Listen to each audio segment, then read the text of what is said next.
Ready to start licensing your artwork? One of the first things you're going to need is a portfolio, but not just a regular portfolio. An art licensing portfolio looks really different than a traditional art portfolio. So in today's video, I'm going to break it all down for you so that you know how to get started building your own. I'm Ilana, and this is my business partner, Katie. We are two self-employed artists on a mission to help other creatives pursue their passions. One of the first things we had to do when we learned about art licensing was to shift our mindset. As freelance designers, our portfolios were really based on showing our style and what we were capable of. So that meant our portfolios included past projects, mock-ups of dream projects, and really showed the essence of what we could do.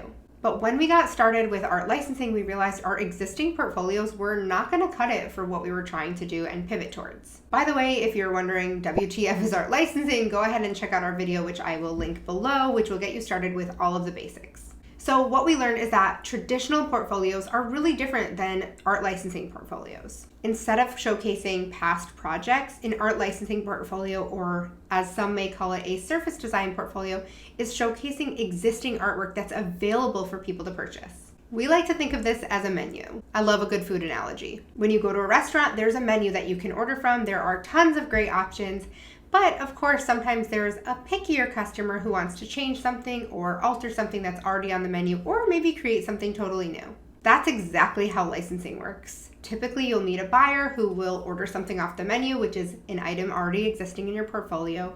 Maybe they'll ask for a little substitution or a little change to your artwork, but for the most part, they're going to order off the menu. Of course, there's also going to be clients who want something extra special and will ask you to create custom work.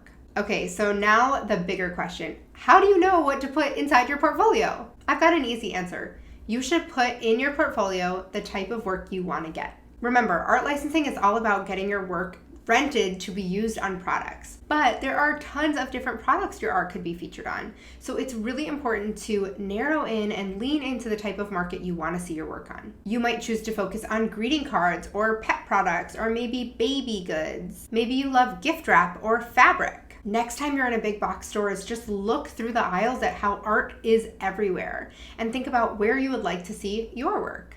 Anywhere you see a product that has art on it is potential for you to tap into that market too.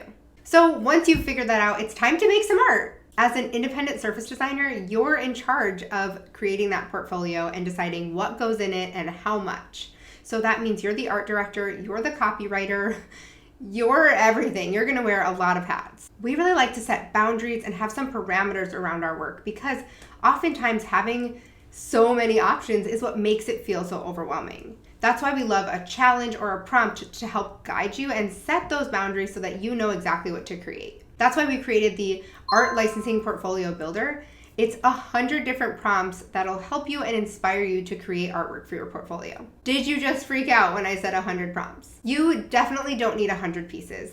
The point of giving you 100 is that you can pick which ones are inspiring and exciting for you to work on.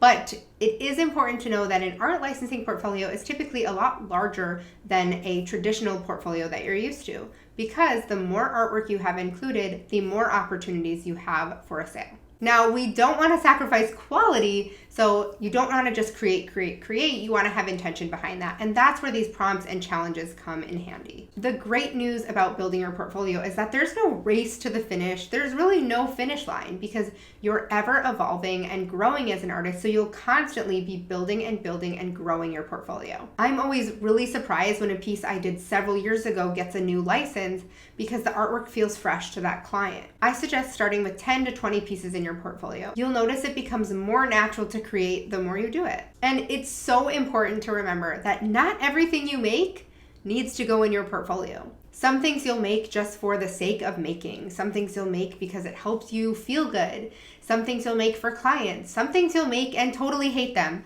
Just keep them and move on. It'll help you with the practice of showing up every day or showing up every week for yourself and for your art. So Katie and I both keep a running list of ideas for our art licensing portfolio.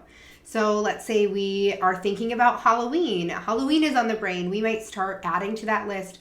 Oh, here's an idea. And then when we're ready to sit down and creating, because we're not always creating, we sit down and we look at that list and see which one feels like a good Feels inspiring, feels like we're ready to tackle. Now, when it comes to showcasing your portfolio, there are several ways you can go about it, and not one way is right or wrong. It just depends what works best for you and your style and the type of work you do. So because Katie and I are both hand lettering artists, we really like to focus on categories on our website. That means we break things down by the season or the occasion. So when a buyer looks at our site, they can look at holiday cards or they can look at birthday cards. This helps the buyer look for exactly what they need instead of sifting through hundreds of designs that aren't organized in a particular way. So you could also show your work in collections. A collection is a grouping of art that's usually united by either a theme or a color palette. So this could work really well for something like florals. You could do a spring floral collection or a moody floral collection, and then have all the pieces that work within that range fit under that category. Again, this helps buyers come for exactly what they're looking for, and you can use descriptive words to help them see those. Have you started building your portfolio yet? Is your head spinning with tons of ideas of what type of work you want to make and how you're going to get started? It's a great time to look back at your old portfolio and see if there's anything you can repurpose to use in your licensing portfolio. Another time-saving trick that we love. Leave a comment below telling us what type of work you're going to be creating, and we can't wait to see it. Hit that subscribe button to get weekly tips about growing your art biz. We are artists who mean business, and we're in this with you.